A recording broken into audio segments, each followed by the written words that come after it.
Welcome to the Goods from the Woods. My name is Rivers Langley. I'm Sam Harder. And today we are so pleased to be joined by proud son of Lookout Mountain. It's our friend. Hi, I'm John Michael Bond. Welcome back to the show, JMB. Good to see your face. Thanks for having me. Hell yeah. I wanted to start, we started this segment, Goods from the Week, John. So this is a chance to talk about something good that happened to you this past week or recently, something funny, something fun.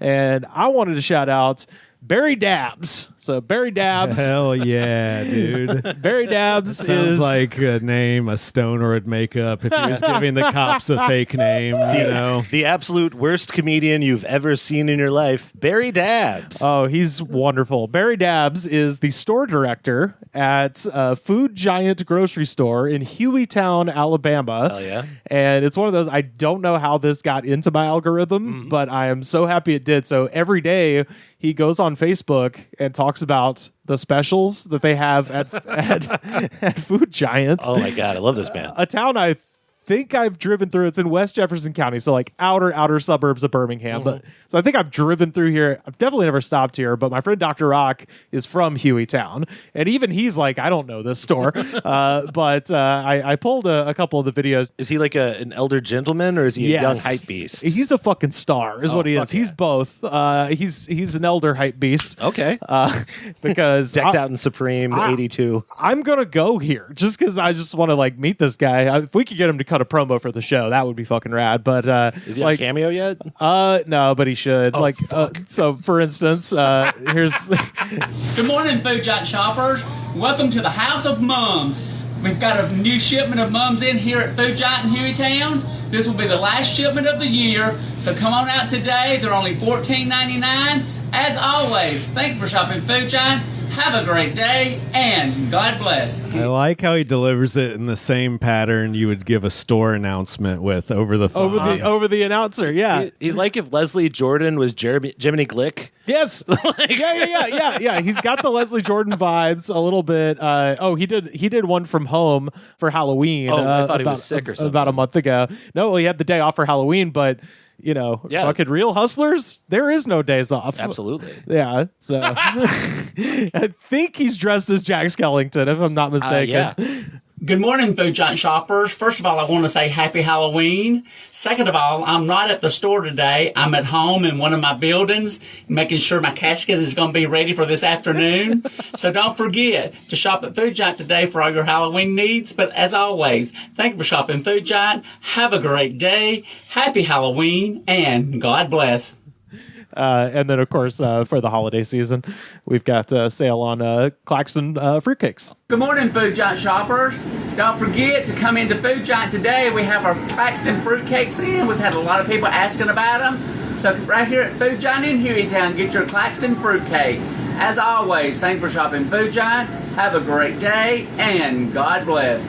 I hope the viewers at home recognize that he's matched his shirt to the fruitcake. To the fruitcakes, yeah. And let me just say, I think he's being very nice to fruitcake. I'm on the short list of people that rides for mass manufactured grocery store fruitcake. I like it, but I feel like he's like, we've been getting a lot of calls about this. I was like, no, you haven't. Who hurt you? Yes. No, it's not me. It's society. They don't like fruitcake. I know, but how did you become an advocate for fruitcake? I mean, it's just I like They're it. kind of good. It's good. Yeah, it's kind of good. I was watching a documentary about the original place in Texas that made the fruitcake famous and started doing the huge deliveries and all that. And they say in the documentary, when people started making jokes about fruitcakes, it really hurt our business. Oh, no. Because the jokes, when it became a slur. Well, no, it's not even that. It's when people started like telling like cheesy jokes of like, you know what a good doorstop is? A fruitcake. Oh, wow. Like stuff like that. Yeah. Well, the problem with the fruitcake is the problem with every baked good, which is it's like an avocado. Yeah. Like you bake a fruitcake, it can be edible after like 3 or 4 weeks, but that first week is the sweet spot. But then people get them and they're like, oh, I'm going to give these out next week. Right. And by the time you get it, the fruitcake is a dry piece of shit. Oh, yeah. And I think there are bad fruitcakes out there, but it is funny to just hear like street jokes and like little jokes from the probably Tonight Show or something about fruitcakes legitimately hurt their business. Probably to where people who have never even tried it would just be like, I don't want that. Jay Leno is why their son didn't get to finish dental assistant school. I blame Johnny Carson. All the greats. And I remember children's cartoons also using fruitcake jokes, possibly a Weird Al song that referenced it not being good. It's sort of the Arby's of the baked good world, where like it's fine, but like people have talked so much shit about it that there's a perceived grossness. Yeah, absolutely. But yeah, shout out to Barry Dabbs up there in Hueytown. I'm gonna come see. I gotta shake that man's hand. It's like they post every day, and it's like I said, no clue how it got into my algo, but love it. I feel like you have one of the purestly curated algorithms, because like at this point, Google's like, how do we upsell them? And they're like, Barry Dabbs is the only option. Yeah. He's the nuclear option for. I'm not surprised that Rivers' algorithm is people who are weird that don't realize they're weird. America's Angels. I feel like you're targeting. They're just giving Rivers directly what he needs and feels. That's true. You know, that's true. What about you, Sam? What's your goods from the week? Well, I think it might have just happened. Yeah, hit me. I was walking down Hollywood Boulevard, as you always do, as a resident of the city. Classic. And I see one of those just random gift shops, but this one has like full on costumes and masks and all sorts of things. Run in, look up. They have a Vladimir Putin mask, and that alone could be the good from the week. Yeah, but I look over and there's three like really smarmy, preppy looking like 20-year-old white guys. One of them's dressed like a scientist, kind of. Like a white jacket? Yeah, Okay. and like goggles and a stethoscope. One guy is putting on like what I could describe as a Middle Eastern garb and a fake beard. And the other one is on the phone being like, yeah, I need to find a big trench coat and I'm going to wear a shirt that says feminist under it. Okay. And I was just like, instantly, I was like, okay, these guys are like internet trolls. Sure. Yeah. They're going to film some tasteless video. Yeah. Rick and Morty on an adventure. So I walk around the store a little bit. I go by them on the way out, and I'm just like, hey, guys, what's your account? I want to follow this and see what the ending of this is. Yeah. And they're like, oh, we're not doing that. And I was like, what the and at this point, the guy who in what I thought was the Middle Eastern garb has put a red scarf over his shoulder and is Jesus. So he kind of is a Middle Eastern guy, if you think about it. Yeah. And the beard is real shitty. It has like a lace of the like string coming out, hanging in the front. And I was like, well, what are you guys doing with all this? And they're like, oh, I don't know how to tell you this. And then they went back and forth on if they should tell me.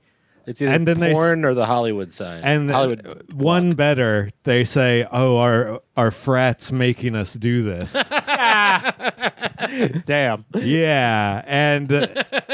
And then they asked me if I knew where they could get a trench coat, and I was like, maybe Goodwill. It's probably going to be hard to find. Yeah, it's trench coat weather. Apparently, the guy in the scientist shirt, he also had a skull shirt on, like not the Punisher logo, but similar. Okay. And they said he's supposed to be Chernobyl. All right. I was like, I don't know what that means. The other guy was supposed to be Jesus. What kind of improv troupe I was supposed to fraternity say, are what they frat part is of? this? Yeah.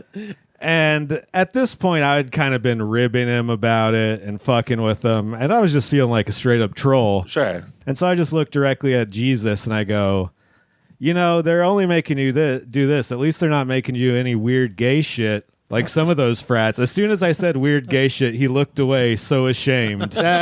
He was so ashamed. And I was just joking at first to gauge his reaction because I thought he was going to be super homophobic. Yeah. But then the reaction was, oh, yeah, I've been forced to be doing the gay shit. Yeah. This is the supplementary material. And man. Jesus said this week he's only allowed to eat bread and drink wine. I don't know. What the others. As part of your rush, you have to have a European diet. Oh, right, Yeah. right. All right, fine. I don't know. And he seemed pretty proud of that. That's probably one of the less weird things they had to do. Holy shit. They were trying to find a gas mask. I realized later I should have directed them to the military surplus store. 100%. Yeah, I think But- that just went out of business, I heard. Oh, no. Or, I was by it yesterday. oh, yeah? Or maybe it's going out of business. It's already gone out of business in one location. I thought it was always going out of business, and that was part of the model. yeah. They're like, we're going out of business. Last 12 years. Come in for the deals. Right, before right. it's I mean, too fuck, late. let's go. Get you some boots. I mean, maybe they closed down fucking yesterday or something. It's the beginning Yeah, of the month. I just saw that they were getting the sign was going to the Valley Relics Museum. So, Oh, wow. Hell yeah. what about you, John Well, Michael? yeah, that's Oh, my goods from the week. Beautiful. Frat boys doing weird gay shit, dressed as offensive things. Man, I can't top you guys, but it's not a contest. my good for the week is we just started fostering a cat Oh shit! named Tony Soprano. All right. We didn't name him, but he has a real Tony vibe. Got a little bit of jowls and like really beady eyes, very intense.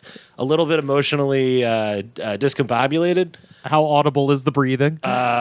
When he's happy, incredible. Hell yeah. We've had him for like 2 days, and we're like taking him off the hands of someone else who was fostering him, Uh-huh. who was like, he's terrible. He's attacked me 3 times.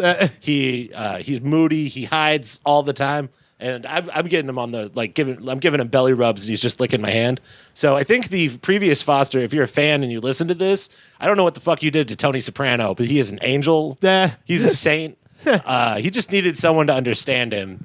And you are apparently Olivia, his mother, and he's fleed you, and now he's found a better mafia until we give him off in a few weeks. if So you watch that show, My Cat from Hell, it's always the owner's fault. yeah. It's only one time been like, oh, this cat has mental issues. For real, for real. Yeah. Is that cats are Jackson vibes-based. Galaxy? Yeah. Yeah, I remember that guy. I mean, I feel like We cats should are have him vibes, on the you know? show. Like, the more stressed you are about a cat, the more that cat's gonna like sense that you're stressed and not fuck with you. That's what Jackson Galaxy says. You know? So like, we just pulled him in. I was like, hey, here's some catnip. Here's a good place to sleep.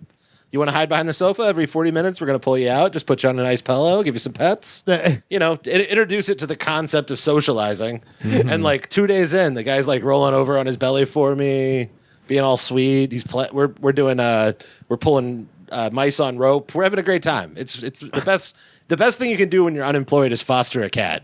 Hell yeah. It'll give you a short-term sense of being needed without long-term responsibility. I tweeted at Jackson Galaxy when I first saw him. It's probably like 2010. I had like 28 followers on Twitter, and I just wrote at Jackson Galaxy. How dare you? What gives you the right? That was it. Just because his facial hair arrangement was upsetting to me. It's upsetting. Yeah. It is. This was the glory days. This is what Twitter was for. It was to be able to send, It's vague complaints. upsetting, and he dyes it jet black. Right, It's right. so dark. Yeah. He would not be out of place, playing in Smash Mouth, for Yeah. instance, with the two-tone shirts and all that. Old men dyeing their hair, I feel like, had a really short window of time where it worked. Yeah. Where everyone's like, oh, it's new. We're learning about it. And now it just kind of looks like you're in witness protection. Yeah. Yeah. Like, what are you you hiding know. from? Who did you kill? Yeah, exactly.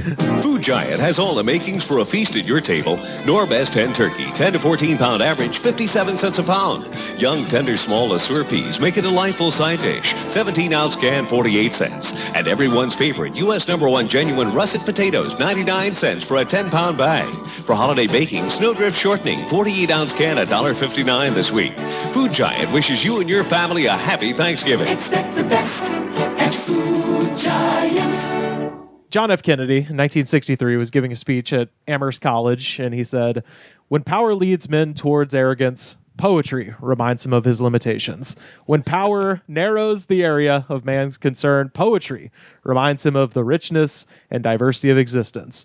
When power corrupts, poetry cleanses." And God damn it. Rivers. that's I always thought that was a cool quote. Always loved that. And apparently his nephew, our Health and Human Services Secretary, Robert F. Kennedy Jr., also took that to heart because we just got a nice little info dump, courtesy of Ryan Lizza, the now ex-husband of Olivia Newsy, who is a Vanity Fair reporter who had a brief, unconfirmed physical affair, but definite text affair with Robert F. Kennedy Jr. and a little fling, and an erotica-based cyber relationship.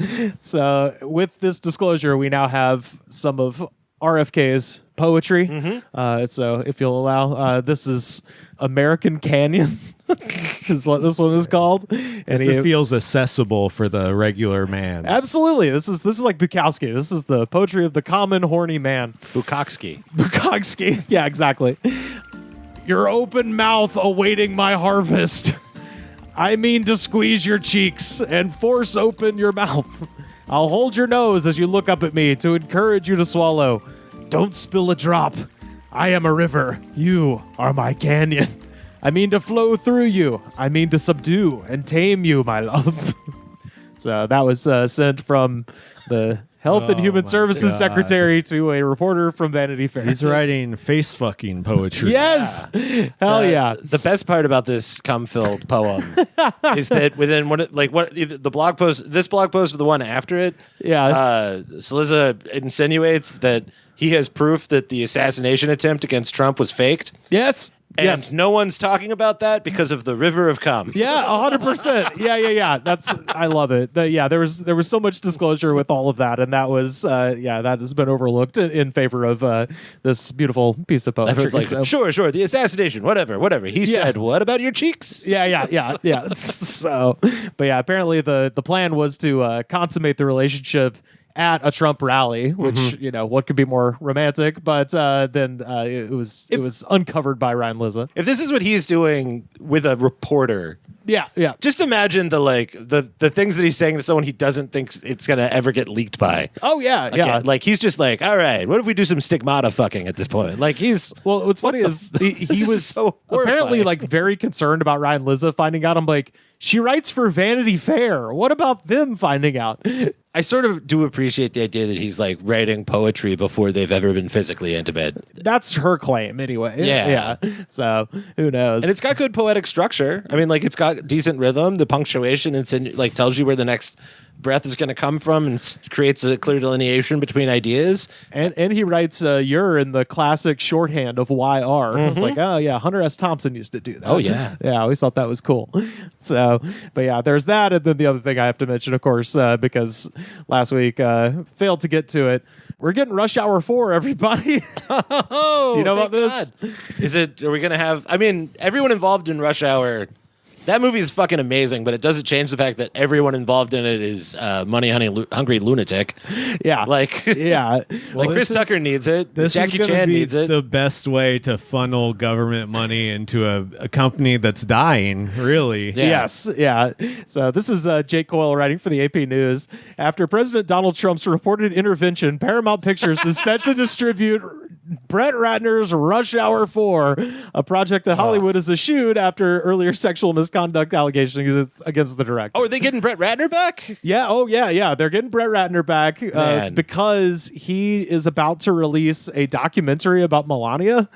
So he has ingratiated himself enough to the president of the United States that now Donald Trump is like, we need a Rush Hour 4. At least it's consistent with Donald Trump's taste and art. Yes. Oh, yeah, 100%. Have you ever heard about the kickboxer story? Oh, yeah. It's Bloodsport. Or Bloodsport, where he fast forward through the plot just to get to the kicking. So they just edited a version of Bloodsport for him that's just the fighting parts without any of the dialogue? Right. Yeah, it's just the fights. Or the Gorilla Channel. Do you know about the Gorilla Channel? No, what's that one? When he got to the White House, he was like, they don't have the Gorilla Channel.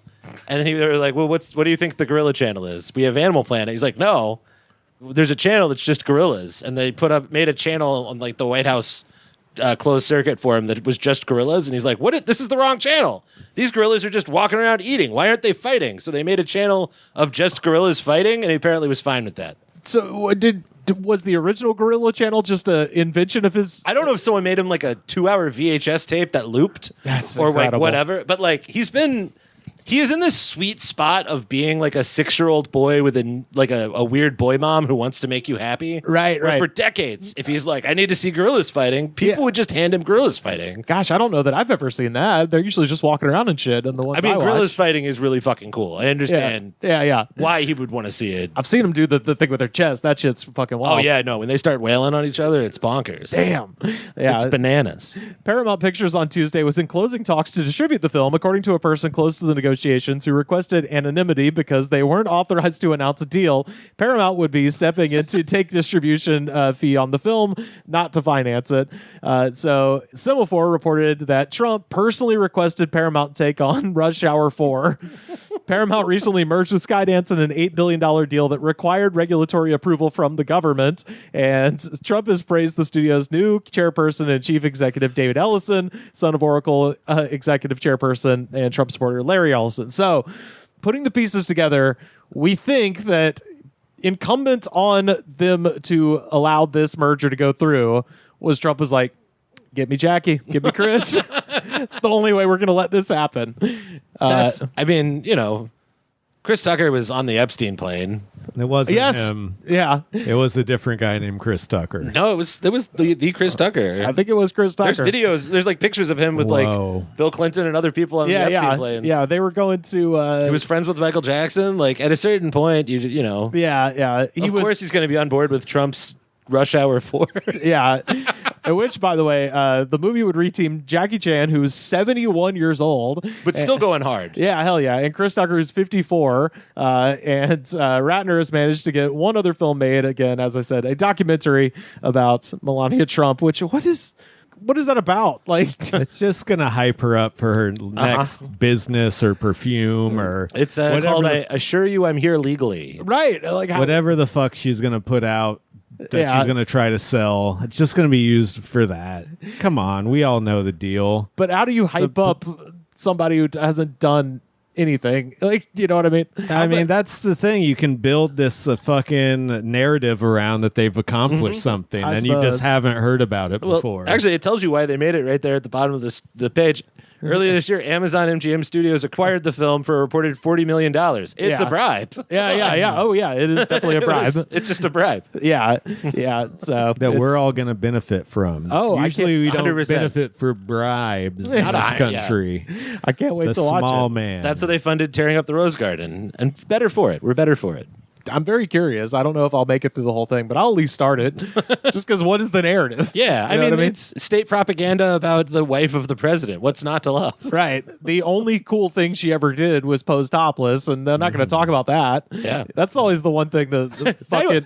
What if it was just an hour and a half of just that picture with people great. talking over it? Yeah, that's always my... I always hate that shit, like fucking, liberals look at the comment section and be like, yeah, well, the president's wife fucking posed topless. I'm like, yeah, that's the only good thing that she did. That's the one cool thing. It's hilarious based on his hypocrisy. Sure. And those around him, Yeah. I hope they get the recreation crews from those TLC crime shows to just be like, this is what it would have looked like when she was posing nude. Oh, hell yeah. Yeah, it's kind of like blurred, blurred out phase, sort of soft focus. He just sends back notes. That's not how big they are. Make them bigger. Yeah. You open my home, awaiting my harvest. Don't spill a drop. I am a river. I am a river. You are my canyon.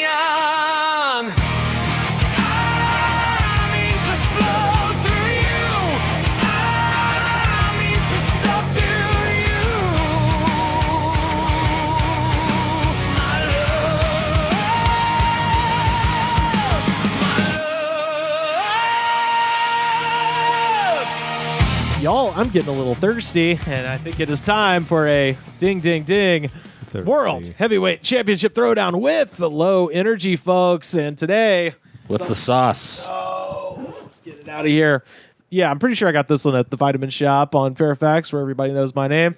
So, John, why don't you tell the folks what we've got for them today? Clean, simple eats, energy plus focus, island sunrise with other natural flavors. Clean energy, clear focus, enhanced metabolism. That's right. It's got 10 calories per can, 11% of your daily fiber, 100% of your vitamin B3, niacin, Fiber. 100% of your vitamin B6, peroxide, I guess. Yeah. 100% of your vitamin B12, methacobal, and then chromium picolinate 20. Wow. Chromium piccolini. Picolinate? I don't know. That's my favorite Italian robot. I don't go to a doctor. I don't learn how to pronounce chemicals. That's how Chromium I go. piccolini. I don't learn how to pronounce no chemicals. I don't learn how to pronounce no goddamn chemicals. Oh, let's give it a try, and then I'll tell you about the fuckers who make this thing.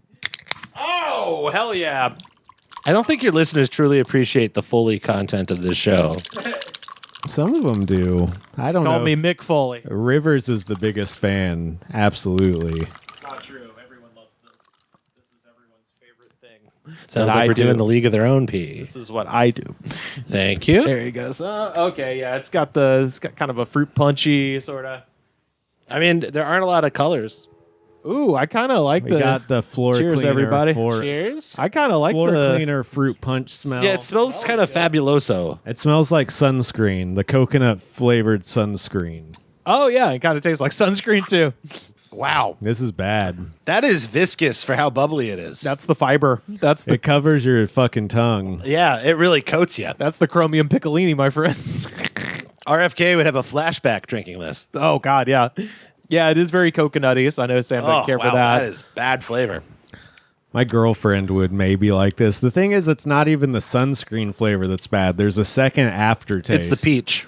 Oh think yeah, the it's got a peach to it. Yeah, it's got a peach coconut. Don't mind me. I'll be over here with the palate.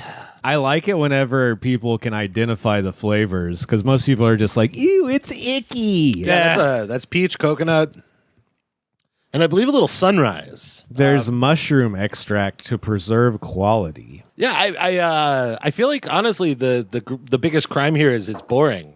With an energy drink, I either want it to taste borderline battery acid, Yeah. or like a tea, where I'm like, oh, what a lovely glass of peach tea you gave me. You know? Right. Whereas Yeah. it's not caustic enough to be disgusting. And it's made from coffee. It's made from coffee. Oh, How much caffeine does it have? It's 100 milligrams. It's from coffee cherry I'll take that. extract and coffee fruit extract. Interesting. Anyone listening, let us know what that means. Andy Vandy, we do have a chemist that listens to the show. What is chromium piccolini?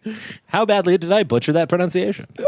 That's gonna be it's it. chromium picolinate. Piccolinate. Either way, I'm always trying to make everything sound like a ska band. no, chromium piccolini is great. Piccolini. That might have to be the episode title. Methacobalamin, which Oh. is vitamin B12. Oh, okay. So we love should that. learn that word and start saying it when we have a guest on and really confuse the fuck out of them. Yeah. Yeah, we should, Sam, get lab coats and just put them on when we do this. guys segment. gotta Meet hype the those minerals. frat boys down at the Hollywood yeah. Boulevard costume shop. Hell yeah.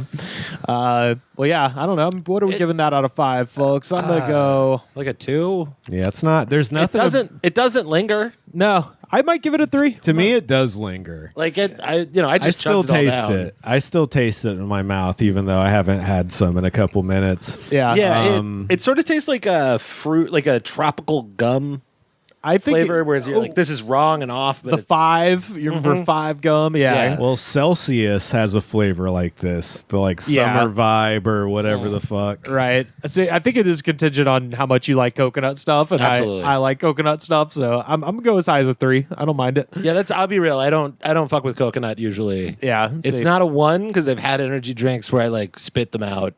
But Yeah. it's just it's an unoffensive. It's a Wallflower song, you know. Like, yeah. Yes. it's nice in the background, I guess. It's a 6th Avenue heartache in a Pizza Hut in 1995. It'll not keep you from bad. dying while you drive. It's not bad, but it's not good. Yeah. Well, Clean Simple Eats. 2. You got it. Oh, yeah. 2. 2. Too. Giving it a 2. Clean Simple Eats is the brainchild of J.J. Peterson and his wife, Erica Peterson. Among other things, the business started in 2013 2013, designs healthy, balanced meal regimens and helps others lead healthy lives too. The couple takes great pride in raising 4 children, 2 daughters and 2 sons. Now, I was like, where do these people come from? Sure. And they come from reality television. And they come from a show that I've never heard of, but I was like, this seems like a terrible idea. So Peterson, this is JJ, the dude, was featured on A&E's Fit to Fat to Fit, which is described as a quote-unquote revolutionary reality series with an unusual perspective on the concept of weight loss. The show ran for 2 seasons in 2016 and 2018. The A&E reality show featured 10 fat-to-fit trainers as they gained up to 40% of their body weight and then assisted the show's overweight competitors to lose it. So can I pitch a show to you guys? The trainers gain weight and then lose weight with the competitors. So what's crazy is the trainers were fat to fit already. Yeah. So at some point they were heavy. Now they're trainers. They've gotten in such good shape. But for the premise of this show, they're now going to gain 40% of their weight back and then lose it again. Well, that's the opposite. That's fat to fit to fat, which is my idea for a show. Yeah. Well, no, but then the contestants are going the other way. I understand that. Yeah, it's just confusing. 100%. Very confusing. Yeah. I want like 600-pound sisters to 200-pound sisters to 500-pound sisters to 200-pound sisters. Yeah. Man, that backslide is amazing.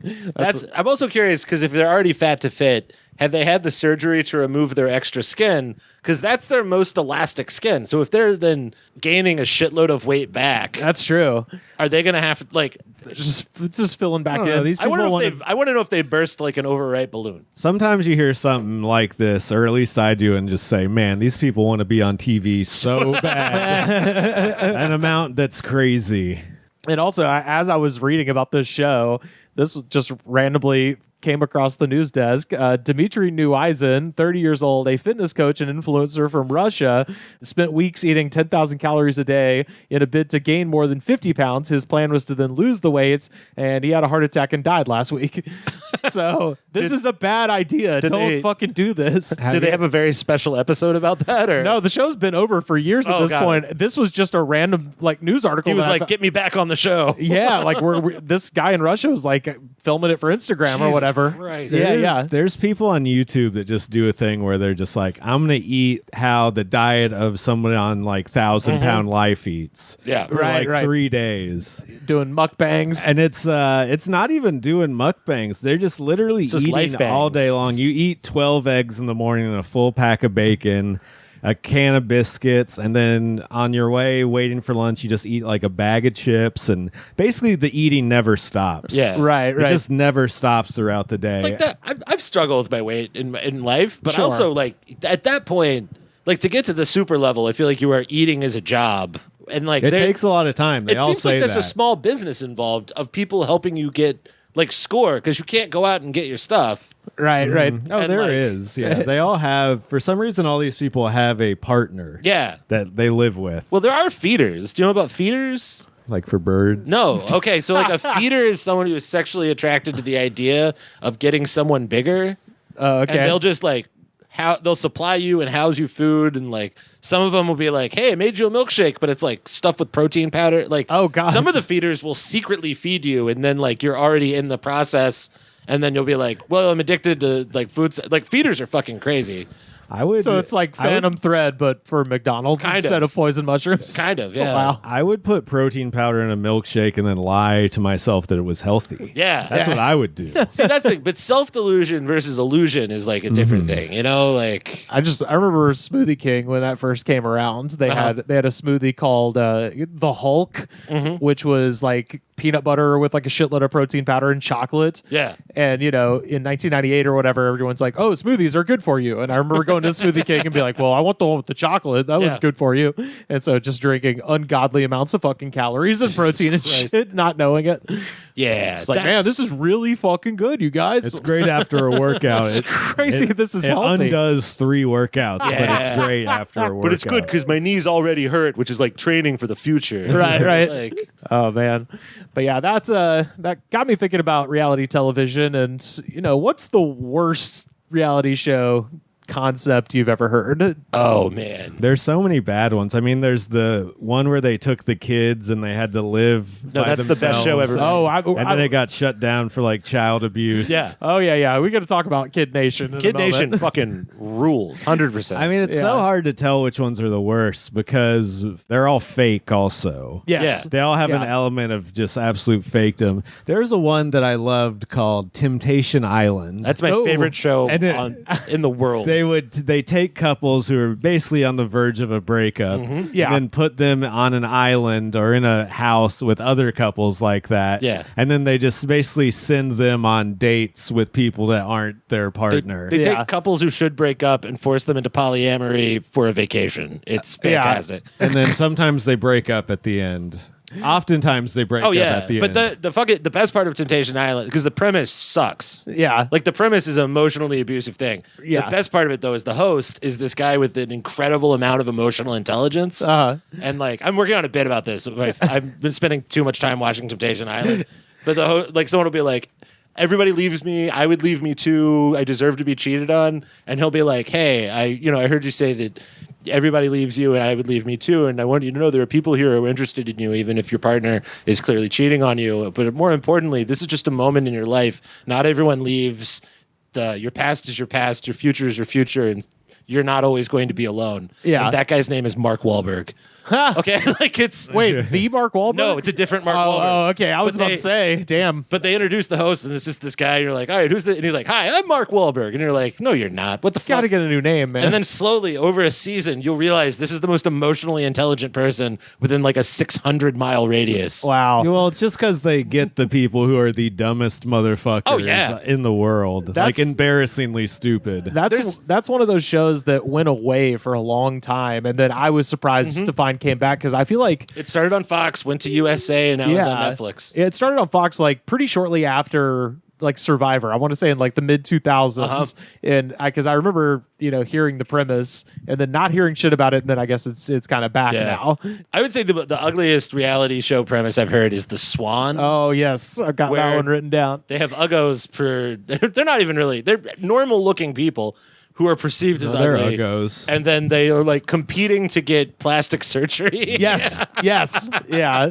I've got that one written down. 2 women perceived as ugly or given extensive physical makeovers, including plastic surgery, and then competed in a beauty pageant against one another. It's brutal. Yeah. Critics slammed the show for reinforcing negative body image and giving people extreme surgeries for the sake of entertainment. Yeah. Yeah, I kind of remember that one too, and I just remember thinking like, Ouch. isn't it like a 6-month recovery for some of this shit? Yeah. Like, Well, any of the ones also where they're trapped in a house together and like can't leave the premises, those are evil. oh yeah, Yeah. I've talked about this one before a lot, but Bad Girls Club. Yeah. What's wrong with Bad Girls Club? You No, got a but- lot of bad girls. You got to give them a place to play. It's just the concept because I was the first time I watched it, I was like, oh, so this is how every season of Real World has like an alcoholic psychopath. Yeah. Let's just get 7 of them and put them in a house. This is 13 genius. Irenes. Yes, straight up. Yeah, 13. God, what was her name? If you're Trish. if you're hanging out with the bad crowd, then you've known several people in real life who thought they'd be good on the Bad Girls Yeah. Club. Oh yeah, Natalie. I run LA. That's man. Bad Girl. I don't know. I like shitty reality TV a lot because I find it very human. Because it's like you're taking people and putting them in a weird battle royale situation of humanity, and then like the purest version of them comes out. But like Bad Girls Club, most of the time people arrive thinking they're good people. Bad Girls Club, everyone arrives and they're like, I'm a bad fucking Fuck girl. everyone here. Yeah. Yeah, I'm gonna win this. It's yeah. the king of I'm not here to make friends. Yes, You yeah, know? yeah. And I kind of respect the purity of the concept. Yeah, same. Okay, I have a one-up on that, Hit me. and I hate to do No, this. do me. but because violence is so normalized in society. Sure. UFC Ultimate Fighter. Oh, They God, put yeah. these guys in a house, break them into Incredible. 2 teams with the idea that eventually they will all physically fight each other. 100%. It's real world where you're supposed to punch. Yeah, so it's just a crazy dynamic of like you're really not supposed to leave this house except for training, and also you're in here with people that you know one day you're gonna get punched by or punch, and then you get to the point where you actually are fighting. People are getting very hurt, getting knocked out, concussions. It rules when there's a fight in the house and everyone's like, hey, we're not here to do that. Save it for the ring. Save it for the ring. I wanted to shout out Who's Your Daddy from 2005. A woman given up for adoption had to identify her biological father from a lineup of 8 men. If she picked the right man, she won $100K. If she picked the wrong one, the imposter man won the money, incentivizing the fake dads to deceive her. It was pulled after 1 episode. Yeah. Yeah, that's psychotic. Well, she slept with one of the dads. And it was the right And it was her dad. Right one. Yeah. Also, I love how there's no reward for that dad other than having to buy someone a Christmas present. Right. Like, if you're the dad and you convince her that I am your father, what do you get out of it? A daughter? This That you've already abandoned? Right. That you have no emotional attachment That to. just seems like there's obviously. one loser. that reminds me of an improv class I took once, where on the first day, and I mean, it really nothing to do with that, sort of. First day, we're all going around to say something like fun about us that could maybe be used in an improv scene. And it gets this one girl, and she's like, well, first of all, I've never met my biological father. And recently I found out I have a cousin in LA, and I hit them up to talk about it, and they do not want to meet with me. Okay, that's And everyone in the class dude, I fucking laughed, and everyone else in the class was like, "Aw." And she's like, "No, it's okay. It's okay." And it's like, clearly it's not okay. Right. And then later in a scene, someone asked her why why her character did something, and she just goes, "'Cause I've never met my biological father." And again, I was the only one who was just dying laughing. It's fucking great. I want to know who's excited to meet a cousin as an adult. Oh yeah. I mean, people who never Like, had a yeah. family. I guess, but a cousin is a cousin guess. family. Yeah. Is it? I don't know. I have cousins I'm close to. Some I was also forced to know a lot of second cousins and third cousins. some of them you Right. share DNA with. Some of them are just cousins by marriage. Yeah, I don't know. Yeah. Shout out Josh. How You doing, hate your buddy? cousins. We get it. I have one cousin who watches everything I do. Hey, buddy, how you doing? What up, man? Very supportive. I like him. He's good. There's one from 2014 called I Want to Marry Harry. 12 American women competed for the affection of a man they believed to be Prince Harry, but was actually a lookalike named Matthew Hicks. Okay. The show was criticized for its deceptive premise, and apparently, like, by the 3rd episode, everybody just knew it wasn't him. Yeah. So it kind of just fizzled out. Well, it's like Joe Millionaire, right? Yeah. Right. Well, but that one is like, there's a lot of millionaires. There's only one of Prince Harry, so you could just look at a picture of the two and be like, Was it? There's like Joe Schmo. Oh, They had one where everyone was an actor except one guy on a reality show. Yeah, that was just them fucking. They were just fucking with him. Yeah, Well, yeah. they recently brought it back with people that you would probably consider friends as the contestants. No, but that was jury duty. So like that's at least yeah. that's not telling somebody he's going to win something at the end of it. No, it was Joe Schmo show. Was it Joe Schmo? I Yeah. thought it was called jury duty, or maybe they did it. Oh no, you're right. They did like a Paramount Plus. I don't see anything that's on streaming. No. They had one in 2015 called Born in the Wild. This Lifetime show featured women giving birth in remote wilderness locations without medical assistance. Oh Sounds wow! interesting. to What be was honest. the stillbirth special like? The American College of Obstetricians and Gynecologists heavily criticized the show for encouraging life-threatening situations for both the mothers and the babies. Yeah. So I was like, what is this goddamn show? How do you insure that show? Shit. Like, You have to have somebody sign over their entire life to the Lifetime Network. Jesus Christ! All right, what Yeah. if the worst thing? Can we film the possibly worst thing that's ever going to happen to you? Hey, I was born at my house on a wicker couch. That's guys. right. Oh, I yeah. fully believe that. And I turned out fine. And they still have the couch, right? No, they had it for way too long. That's right. though. That's right. You have the scorpion neck tattoo of someone born in wicker. You got to be born on a wicker couch, guys. That's why we To call have- him the Wicker have Man. My respect. The Wicker Man. That's why we call him the Wicker Man. Sex Box from 2015. An American remake of a British series which aired on WeTV. Couples with relationship problems would enter a sex box in the middle of a TV studio to be intimate and then emerge immediately afterwards to discuss discuss their issues with a panel of experts. So wait, do they fuck each other or someone else? Yeah, I would happily be on that show. There's a box, and then they go in, and then they fuck, and then they come out, and they're like, all right, now let's talk about it. Now, after you just had either great or bad sex, let's talk about it. Yeah. Here's the thing, baby. It's not faking it. It's acting. Okay? Come on. Make it work. Yeah. Make it louder for the show. I would do... I don't know. Maybe that's revealing about who I am as a person, but like... I don't know. Have you ever had sex at a party? Like, it seems it's fun. When it's like a big house, not like when you're like, hey guys, but then it's like, you don't go out and get interviewed at every single time I've ever had sex at a party, people found out and interviewed you. They're like, who had a good time? There's just a panel of doctors sitting on a couch being like, all right, so when this baby comes out, will you be doing this in the Sipsey wilderness?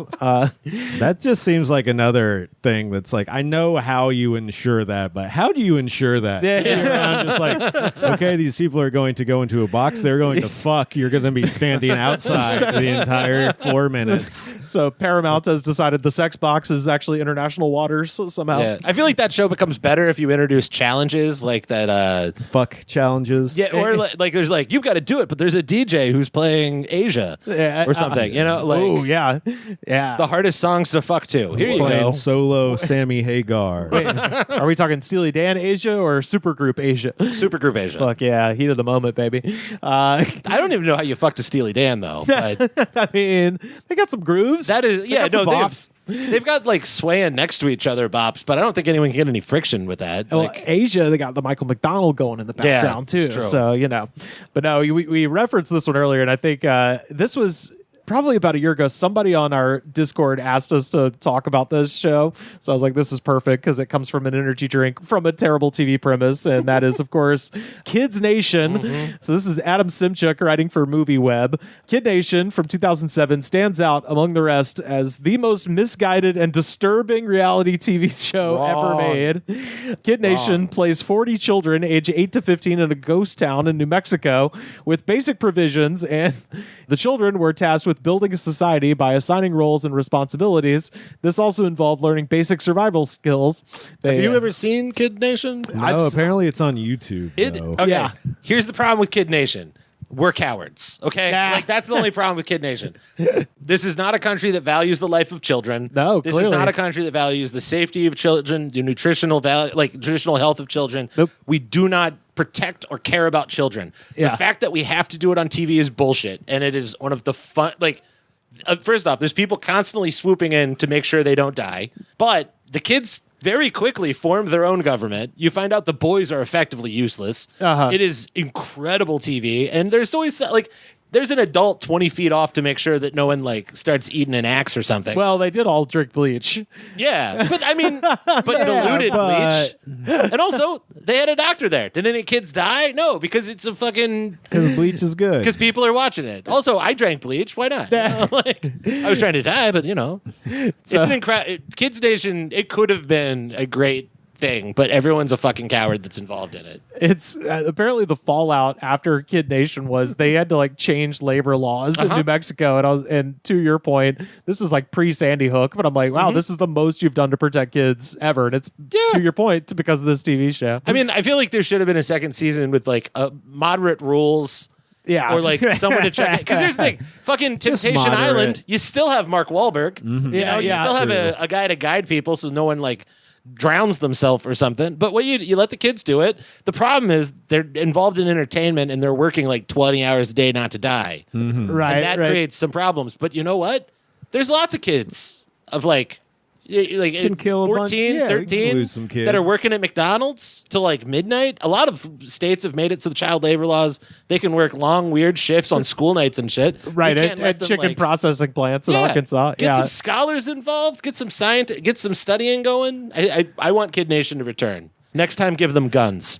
Despite the claims of the show's producers that the kids were never in any danger, accidents did occur. This included 11 of the children drinking bleach that was mislabeled. 20 or 19 kids didn't do it, you know? And a significant instance that happened was 10-year-old Devon Miles burning herself when grease splattered onto her face while cooking meat. Other minor injuries included sprains and scratches.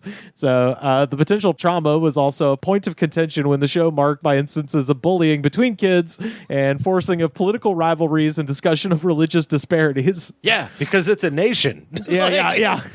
This is a kid nation of ideas, guys. Bond a heretic. Bond a witch. Yeah. It is funny. The idea of them arguing about something none of them can fully understand the concepts of. Nobody expects the Spanish Inquisition.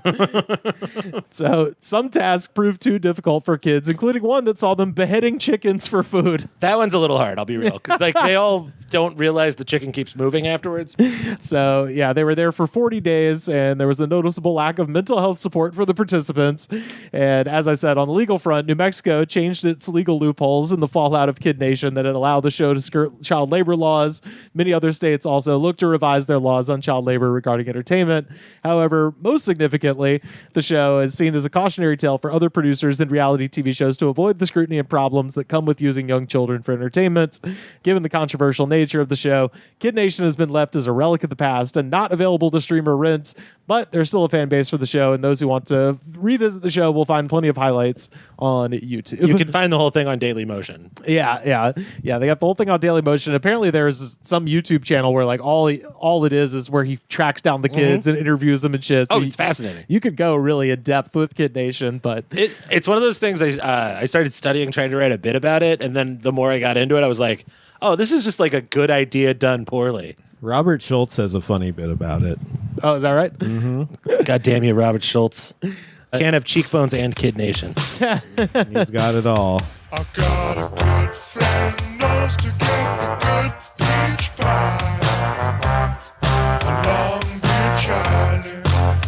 You got the juice cranked up and I'm feeling high. A Long Beach Island.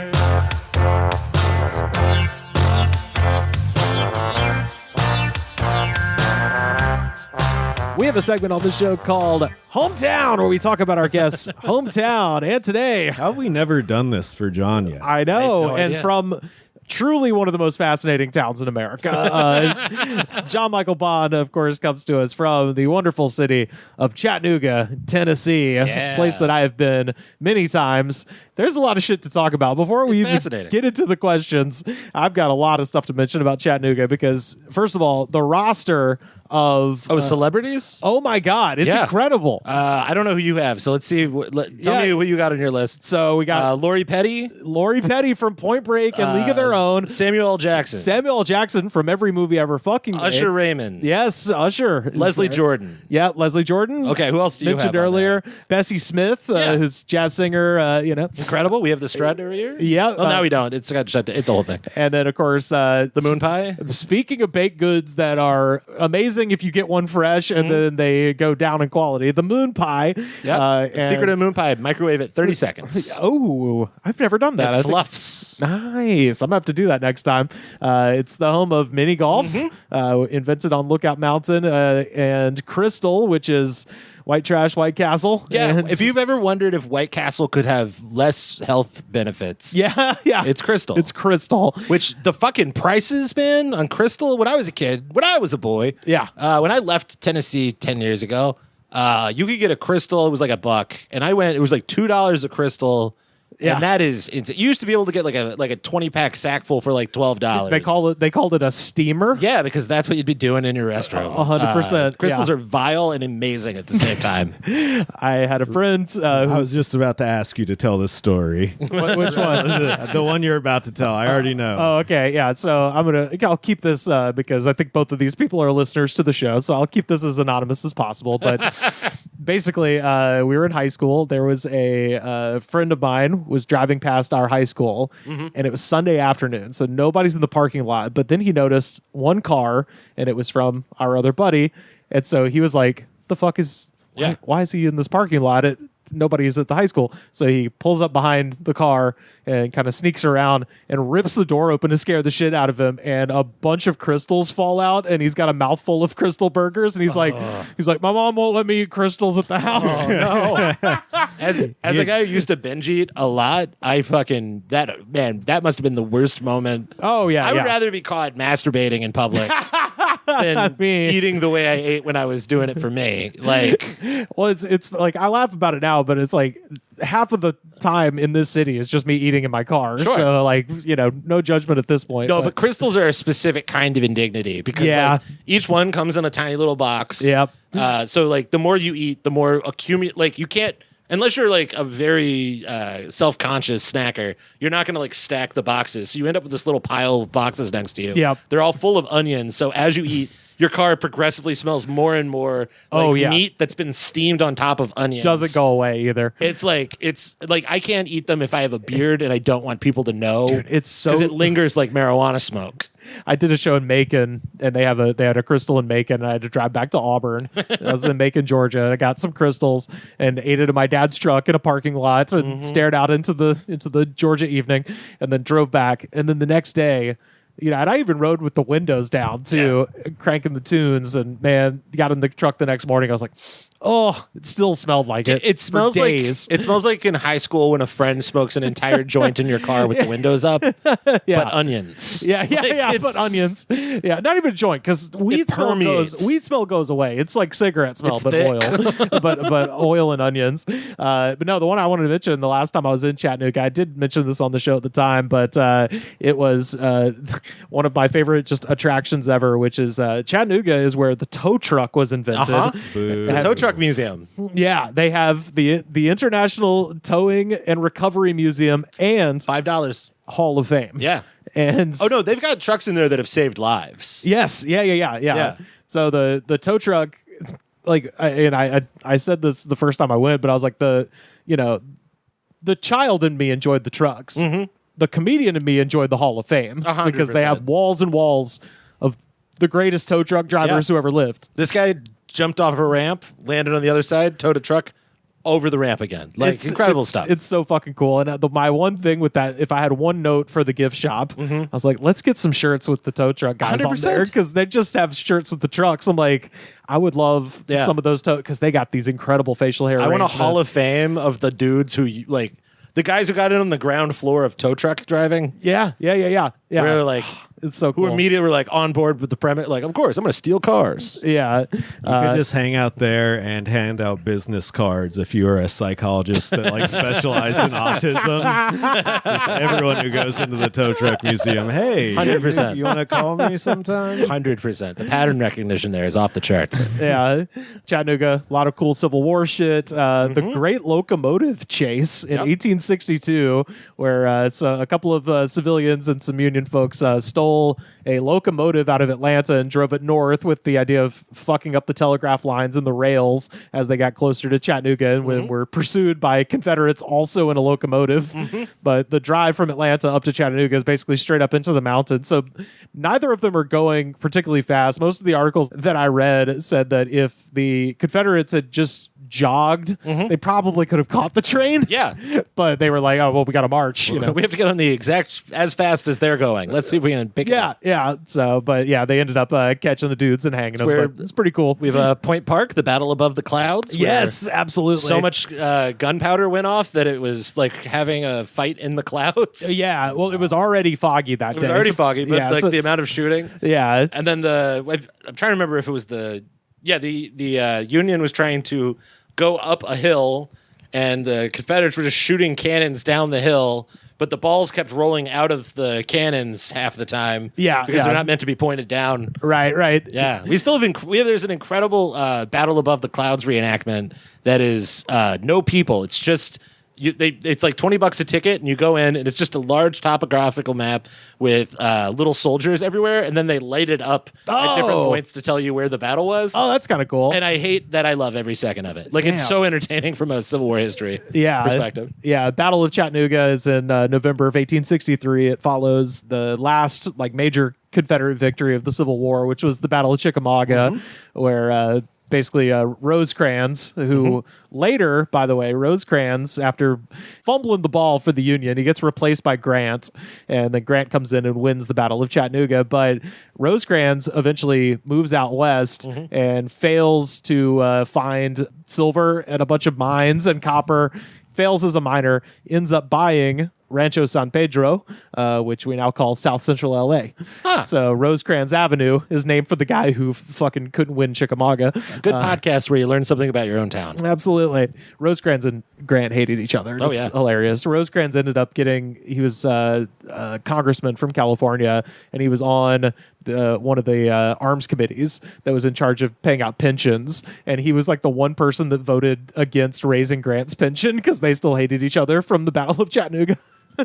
So, got to mention the Chattanooga Choo Choo. Incredible. Yeah. Was the Glenn Miller song. Yeah. It was also, outside of being a huge pop hit, where a lot of people, I've found people who didn't even realize Chattanooga was a real place. They thought it was like the Sugarland Express. No, this is a real one. Yeah. And I was in high school, was in a performing musical theater group that toured around the country occasionally from my school that was called the Chattanooga Choo Choo Kids. Okay. The absolute dumbest, worst name possible. And somehow that was the secret to being cool in my high school. Was being They were in the like, Choo oh Choo shit, Kids? you're one of the Choo Choo Kids? Like, they were like, let him go. It's like a football player. I was about to say, yeah. Yeah, watch out. They've all got slingshots and they might run away from home at any moment. They're like Lost Boys who did the Charleston. Yeah.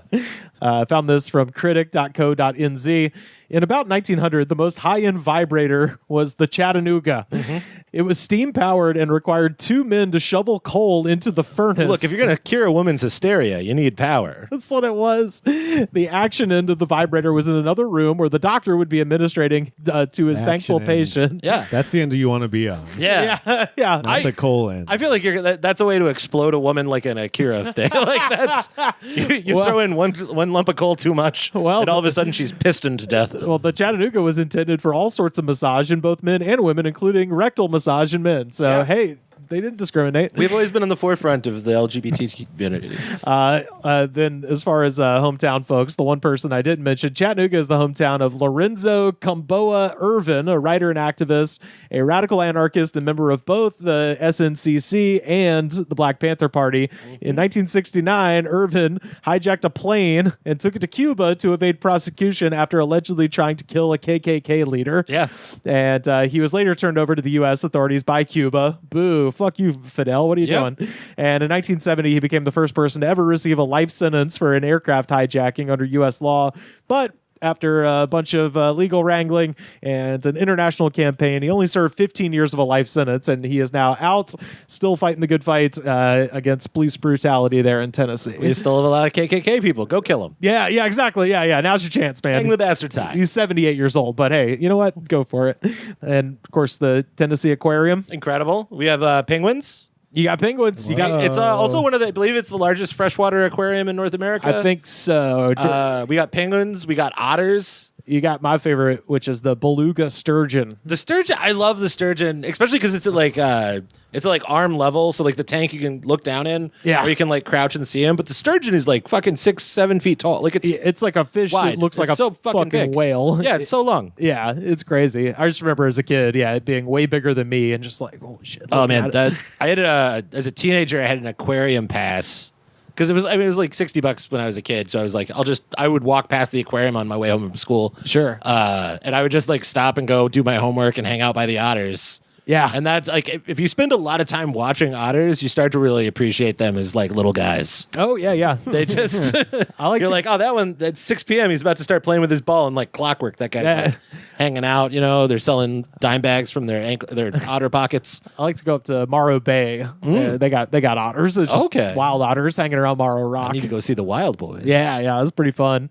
So with this segment, I always like to look up the worst restaurants, based on Yelp reviews. And in the case of Chattanooga, I was like, I don't even got to look at Yelp. We got to talk about just morally the worst restaurant of all time, probably. Here's the swerve. It's not the worst restaurant. I assume you're talking about the Yellow Deli. I'm talking about the Yellow Deli. First off, it's the worst cult. It's not the worst restaurant. Okay, Yeah. So the Yellow Deli is it's managed by a cult called the 12 It Tribes. was founded in Chattanooga, Tennessee. Yep. 12 tribes were. 1972. Then they were run out of Chattanooga, and then they came back under cover of night. Yes. Whoa. And opened the Yellow Deli, which is a beautiful. Have you ever been to the Yellow Deli? Yes. It's Yeah, a beautiful building. It's incredible. It's a gorgeous like wood. It's like a tree house. Yeah. It's open like almost all night. So like it's right down the street from the college. So you can go get like a sandwich when you're studying or whatever. I lived walking distance. They make banana milk. You just blend a ripe banana into ice cold milk. It's fucking delicious. Delish. Their Yeah. food is great. Their sandwiches are great, and it's all served by people who are part of a cult where they aren't paid. They Yes. live Oh. in like communal housing. Yeah. In a big building. They have like very like conservative, like hyper like biblical It's conservative Christian views, but except when it comes to sex, in which case there's like a lot of like, is the leader fucking everybody? It seems like they are. right. They're so fucking horrible, but Yeah. their food is fucking amazing. It's crazy how they just check every box seemingly where it's like, are they racist? Yes, absolutely. Are they sexist? Very much so.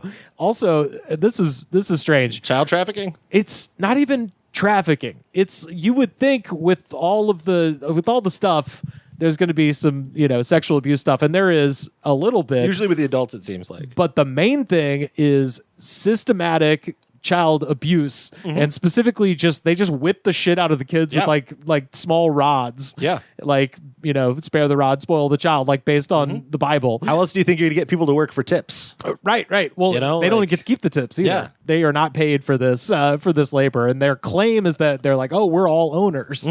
And anybody can work here, kind of a thing. So I watched some YouTube thing where some little fuckers like Sam saw in the souvenir store, they went undercover or whatever and worked there for a couple days, and then they're like, well, we're owners, so we should You should be able to change things. right, yeah, exactly. And of course they called the cops on them, and the cops were like, all right, just quit messing with them. Just like the cops are not even concerned with I this feel at like all. the cops are paid off to a certain degree. Yeah. That's the way it is with a lot of cults in the small town. Well, it's also Chattanooga's big though. I mean, like the surrounding area is like 700,000 people. The city itself is like 400 to 500,000. I haven't looked at census shit recently, but like the Yellow Deli people are fascinating. I did the last, like not the last census, but the one before. I was like a census taker, so I would go places and count everyone and all that shit. And I went to the Yellow Deli building where they all live without knowing it was the Yellow Deli building, and trying to do the census there felt like an Abbott and Costello routine. Because I would just knock on the door and someone would come in and be like, oh yeah, 1 second. They'd come back and a different guy would come in, but pick up the exact part of the conversation. Like he had already, like he was like, John, right? I was like, yeah. He's like, cool. So, and he would continue the conversation, and they kept cycling people through. And then eventually I was like, I just need to know how many fucking people are in the building. And they're like, we don't even know. we aren't allowed to say. Depends on the time of day. Incredible place. Yeah, and also just found out that last year, November of 2024, Darren Cody Gramble, a member of the 12 Tribes, was found stabbed to death at their community in Pulaski, Tennessee. Adam Arthur Rosenthal, who had joined the 12 Tribes for 5 to 6 months earlier, confessed to police that he killed Gramble to prove to God his faith. Yeah. So that type of shit is just happening a lot with this group. Yeah. I mean, to Yeah. be fair, if they were all stabbing each other to prove their faith to God, we wouldn't have those delicious sandwiches. Yeah. The Reuben just wouldn't happen. It's really hard to overstate how good this Reuben is. The Chattanooga is a lot of really good sandwiches. Yeah. We've got a strong bar culture, but the yellow, like, it's very rare you encounter a sandwich enough to be like, maybe they want to be here, Right. Oh, man. Well, let's get to these questions. All right. John Michael Bond. Question 1. What was the incident? The incident, okay, this is complicated. There's a happy answer and a sad answer. Oh, let's go sad first. The sad answer, I've made notes because good. I don't want to fuck up things that are important in history. No, for sure. Ed Johnson in 1906 is a black man who was scheduled to be executed. He was falsely accused of rape His case garnered national attention, and the Supreme Justice of the Justice of the Supreme Court issued a stay of execution to save his life. The Supreme Court never intervenes in criminal cases, Right. But this is one of the, I think, the only time in history that they intervened. Whoa. And then, as soon as the word came down, a mob of people broke into the jail. They took him to the, I believe it was the Walnut Street Bridge, to lynch him. They put a rope on him. They hung him, except they couldn't successfully hang him because people in the crowd started shooting at him. They shot him Jesus 50 Christ. times, mostly winging him. One of the bullets hit the rope, and he fell down to the ground. And then a sheriff's deputy came up and shot him in the head 5 times, Jesus Christ. which is unthinkably horrific. Yeah. And then afterwards, there was a huge amount of protest. 2,000 people went to his funeral. The African-American community went on strike for days. Theodore Roosevelt commented on it and assigned the Secret Service to help investigate and figure out exactly what happened. Jesus. Let's see. Hamilton County Sheriff Joseph F. Shipp was arrested, or who had arrested Johnson. And 24 others were charged with contempt of court in United States versus Shipp, the only criminal trial ever held in the United States Supreme Court. Whoa. He was found guilty along with 5 others, and they were charged with they were sentenced to about 60 days each. Fuck. That's like one of those Chattanooga, we do a really good job of building ourselves up as this culture tech hub where we've got great art. Gig City. We had the fastest, Gig City. We had the fastest internet in North America for a very long time. I think we still do. It was the first place you could get a gigabyte down anywhere in the country. They've done a really good job of hiding our history, but also that's one of those things that no matter how much you whitewash it, we still have that. 1960s, it was the most polluted, had the worst air pollution anywhere in America. And ironically, for how many lunatics live there now who don't believe in environmental shit, the city was a leader in environmental cleanup, and now is one of the most beautiful. Our area is so clean. We're a skydiving and hang gliding destination for the rest of the country. I would say it's amazing what post-industrialism will do for a town. The funny incident is just how many people were fucking mad about this. In the movie Iron Man 3, when Tony Stark is on the run, he's lost in Tennessee and he's in Chattanooga, and he's just the internet is so slow here. Yeah. I need to figure out a way to get on the internet. And the whole movie is sponsored by Verizon. So there is a conspiracy theory in Chattanooga of people being Verizon was trying to make it look like the Tennessee Valley Authority didn't give us the best internet in the whole country. But people were fucking mad. They were of all the places Tony Stark's going to get a gig down, it is Chattanooga, Tennessee. I wouldn't fucking doubt that. I would not put it past corporate America to be well, we're going to try to, make bullshit about public utilities. For me, my favorite incident was when we have Riverbend every year, which is our big music concert out on the waterfront. Yeah. And one year they had Kid Rock, and he promised not to cuss, and he came out and was like, "What's up, motherfuckers?" And it went on for an hour, and everyone was furious. I saw Mastodon play on a side stage at Riverbend in front of 200 people. Oh, shit. And their set got cut early because the Temptations said they were too loud. Which is the Brent Hines, rest in peace, for Mastodon, just went up and was like, "Hey guys, we're really sorry. They're cutting us down. The Temptations said we rock too hard." Which is just still one of those beautiful memories for me. They played a recovery show at JJ's before it was JJ's. Oh wow! In that tiny room, yeah, and there were so many people, the police came to shut it down. Fuck, It's so awesome. It's great, but damn! Shout out to JJ's Bohemia, great little venue for stand up. That's where you recorded your record. It right? is. It's a wonderful place. Go listen to Cry Uncle now. Question number 2, local legend. Famous local legend, Usher Raymond. Sure. For a lot of reasons, but I think number one, Usher at the height of his rise, right after he put out My Way, was contractually obligated to put out a live record, which is how old I am, I guess, and how old Usher is. And the way he wanted to record the live album, he gave out free tickets to all of the kids in high school. Oh, shit. So, if you were in a school, if you were in a predominantly inner city school, they made sure you got tickets. But they gave tickets out to all the high school kids that wanted to come. Yeah. And it was massive. It's one of the craziest shows I've ever been outside of. I scalped mine to a 55-year-old woman for $400. God damn. At the age of 13. And boy, howdy, did I live large off of that. Fuck yeah, I bet. But I think that's the guy living large. My personal favorite urban legend of Chattanooga, Tennessee is a man named Shirtless Dave. There we go. Shirtless Dave is For a long time, Dave would drink like all the time. I'd watch him crush 12 High Lifes in a row. He wore either a blazer that was unbuttoned or a dress shirt that was unbuttoned or just was shirtless all the time. Yeah. You go into any local business and say, has Shirtless Dave been around? And they'd be like, no, he just left. Only police chase I've ever been in, Shirtless Dave.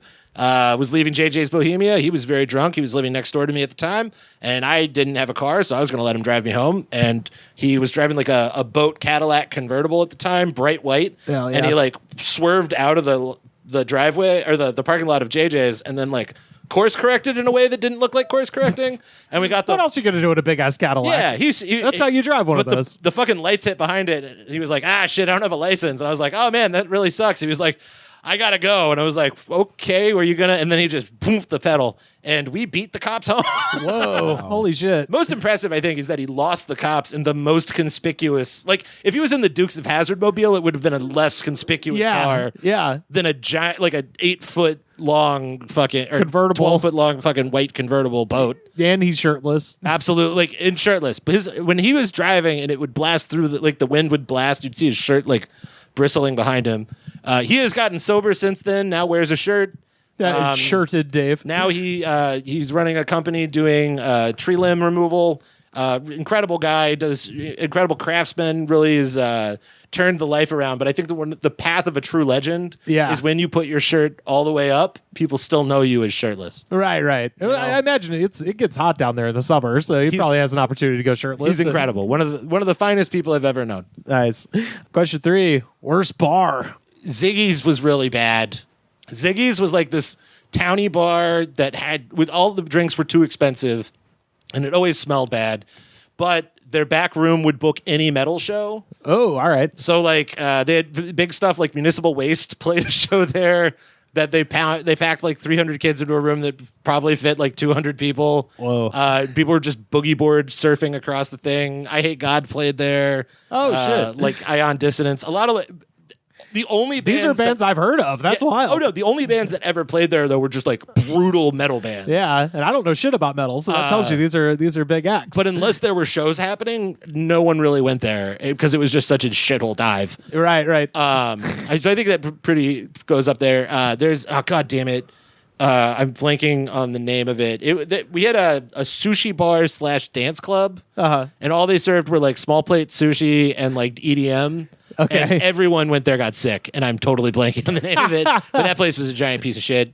I mean, like, worst bar for a lot of people is going to be JJ's because they only sell beer. Right. So you're paying a $10 cover, you go in, you get beers, whatever.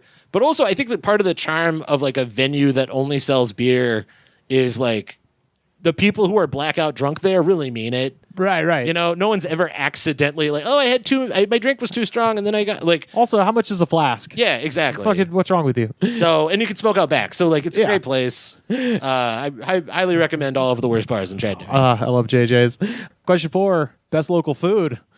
So last time I was there, I inadvertently ate at a place that I later found out was a chain, but was delicious. It was the Maple Street Biscuit Company. Oh, yeah, they're good. I was driving through. We went to a family reunion up in Asheville, and my mom and I stopped in Chattanooga just to get some breakfast, and we ate there. And I was like, God, that was so fucking good. And later found out like, oh, they got them all over down there. But man, yeah. Best food in Chattanooga, Tennessee.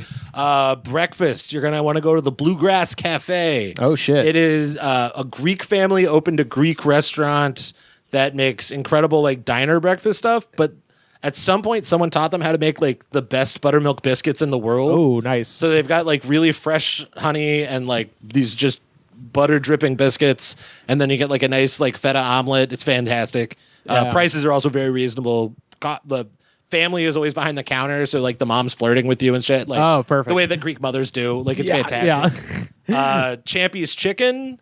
It's become a small regional chain now, but it's the best fried chicken I think I've ever had in my life. Is that the one that's in? It's not a gas station, right? No, that is crispy clucking chicken. Yeah, that's right. Okay, yeah. But also all of the like weird chain like fried chicken gas station shit there is fucking amazing. Oh yeah, I've said many times like what you actually pay money for a quote unquote Southern style fried chicken in LA is like as good as just random gas stations down south. It's beautiful to see. Like I think fried chicken in gas stations is one of the great melting pot of America things. Yeah, because you'll go and you'll be like, oh, this is the Indian guy who runs this chain. How's this fried chicken gonna be? It's fucking amazing. And then like the Armenian guy, his chicken is fucking amazing. And then like the African American family, and the chicken is fucking amazing. And then like a white guy fucks it up somehow. But like, right. There's gas stations with phenomenal barbecue. Oh yeah. My favorite restaurant in Chattanooga is closed. It was right next to JJ's Bohemia, and it was just called Barbecue. And it was a drug front, so they only sold barbecue from 11 to 1 a.m. Oh, perfect. Or 11 p.m. to 1 a.m. Yeah. And you'd like go there for like Friday evening and be like, hey, what? And they're like, we're closed. Get out. They had like seating that no one ever sat in. But when you're like coming out of a show late at night, being able to like get a rack of ribs. Yeah. Like I walked blackout drunk out of a King Kong and barbecue show, King Kong and the Shrines show. Just like everyone was shirtless. The men were shirtless. The women were shirtless. It was so hot, so gross in there. We all came out just drunk. Oh my God. And then like a line down the block forms for everybody getting ribs on the way home. That's beautiful. That's one of the most amazing things ever. Yeah. And then you'd get a dime back from him, and it was like really good shit. So like, fuck yeah. Question 5: local ghosts or monsters? Local monsters. We have. I want to make the 12 tribes, the Yellow Deli people. The 12 tribes. Yeah. Let's see. The Reed House has a ghost of a prostitute named Lanny Weeks, who is said to target men who stayed in her former room. It was room 311. Oh, hell yeah. 311, the room is gone, but the band still haunts the town once a year. She comes original all the time. Patton Chapel, where I got married. Oh, where? There's a story of a ghost of a bride who was left at the chapel, haunts everyone's marriages, and you can hear her wails sometimes. Is that included in the price of booking it for the wedding? No, but they did tell me that when we were looking at the venue. This isn't going to work out, and I'll tell you why. There's a ghost. That's why.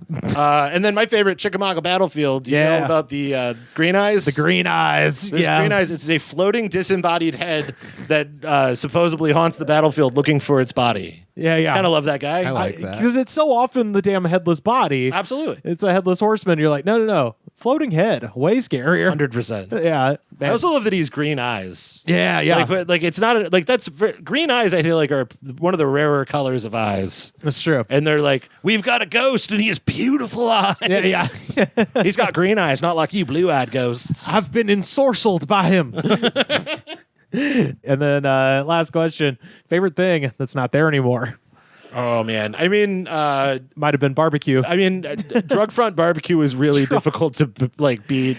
You'd be like, a guy would get a slab of ribs and it was clear it was a slab of something else. It was a really special place. In this age of egg sluts, I think you could really make money having a restaurant that is just called drug front barbecue. Oh, 100%. Hell yeah. That's a great fucking idea. Fuck, things that's not there. Greyfriars Coffee Shop. I don't know. This is a rant that I feel like fits a lot of people's experiences with coffee shops. Sure. And like the death of third places and all that shit. Coffee shops that had sofas, like deep sofas where you could read a book or hang out with friends, things like that. Central Perk. We did it all the time. Yeah. Like I moved to Tennessee when I was 10. And when I was 12, I started hanging out at the coffee shop downtown because my mom worked downtown. So I would just go there. Yeah. And like I met so many people and found out about so many bands and like was introduced to like D&D and like the community around that place was really special and the food was really good. And then like when I turned 21, they had half price wine night on Wednesdays. It was just packed out because you could get like a $6 bottle of wine. Yeah. So we would just all get belligerently blackout drunk and then go chug espressos and then leave. And like it was such a nice place to go and like meet people and commune. And now there's no real place to just like read a book and drink a cup of coffee downtown. No, they've taken the whole like hostel architecture thing is now just invading restaurants where it's like, no, this shit is gonna suck while you're here and we want you out. There's one stool and has a spike on it. Like, it just sucks. Yeah, that's every restaurant now. You'll never see any comfortable chairs anywhere. And they try to sell downtown as this place to go and spend time and money and be part of a community, but they make it impossible to actually be a part of a community there. Yeah. So Greyfriars, rest in peace. Oh man. Well, that is a tour of John Michael Bond's Chattanooga, Tennessee. Get out there, go see Rock City, folks. Okay. Literally, go see Rock City. Yeah. I'll say this: Ruby Falls. Ruby Falls is faked. yeah. Ruby Falls, they fly in stalactites and stalagmites and like make it look cooler than it is. Isn't it because they were drilling an elevator? They were trying to drill an They elevator. fucked up a lot of shit there. Yeah. Lookout Mountain that was the other thing I forgot to mention about the Battle of Chattanooga is afterwards, all the Union soldiers took pictures on top of Lookout Mountain and they're just posing. It looks very modern. It's great. Yeah, it's pretty cool. But yeah, Ruby Falls is you take an elevator like 300 feet underground and wander around caverns. And what sucks is the stuff that they've added doesn't change the fact that you're 300 feet underground in a cavern with a natural waterfall. Yeah. Except the waterfall is at this point been automated, so you can turn it off. Yes. And like my brother was a tour guide there at one point, and there was a power outage right as they were like at the falls, and he was doing the whole spiel, and the power went out, and the waterfall stopped. Oh God! Right as he's talking about how it's one of the most powerful natural waterfalls in America. That's fucking amazing. Rock City. If you've never been to Rock City, you may have seen the barns. Have you ever driven through the South and seen the red barns? Rock City, one of the first pieces of viral advertising in American history. 1935. They would pay farmers to paint their barn bright red and then paint "See Rock City" on the side of the barn.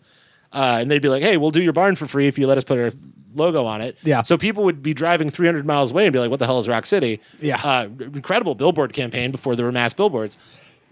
But it also has it's beautiful. You can, in theory, see 7 states as long as you're on mushrooms on a clear day. Yeah. There's a incredibly terrifying walking bridge that if you like a swinging bridge that if someone on the other end decides to jump up and down when you're in the middle of it, you very easily could die. Yeah. But they also you'll It's like Temple of Doom kind of. yeah. You'll walk into the caverns and then they have these beautiful fairy tale displays with these miniatures doing old Mother Hubbard and shit like that. It's beautiful. Yeah, it's cool. It's too expensive. Don't go at Christmas, for fuck's sake. It is a tourist trap. It's so beautiful at Christmas, but it's like $80 for fucking one person. Yeah. But I love Rock City. Throw myself off Lookout Mountain, no more for my soul to keep. Wonder who will drive my car, wonder if my mom will weep.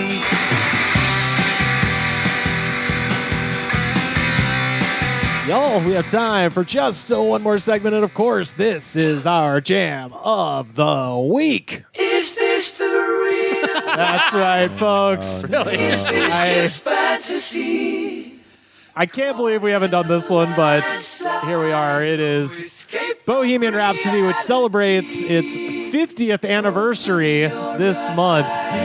This came out last month. This came out in November of 1975 on the classic album, A Night at the Opera. So this is old people music. Yeah. Officially, but also significantly, just this week, this hit 2 billion views on YouTube. Jesus. And it has 683,782 comments. And I read every goddamn last one of them. So now, let us dive down. Oh, first we got to listen to this little piano part hit. Oh, yeah. Okay. Let's dive down, folks. Sam, quick question. Do you like this song?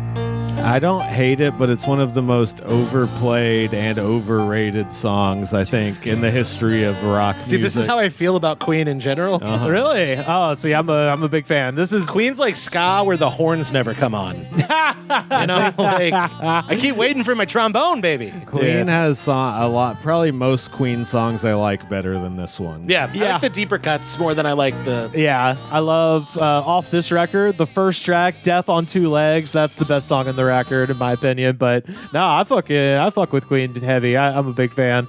But yeah, just couldn't believe we hadn't done this song. And like I said, it's sitting at 2 billion. So I think if Wayne's World, the scene in Wayne's World never existed, this song would be a lot less popular in this day and age. That's I true. can see That's that. true. I mean, I love the going there of this song. Like, this song feels like you're trying to get your label to drop you. Nah. You know, like there's something very powerful about that. But part of it, I feel like sports have ruined Queen for me. Yeah. Absolutely.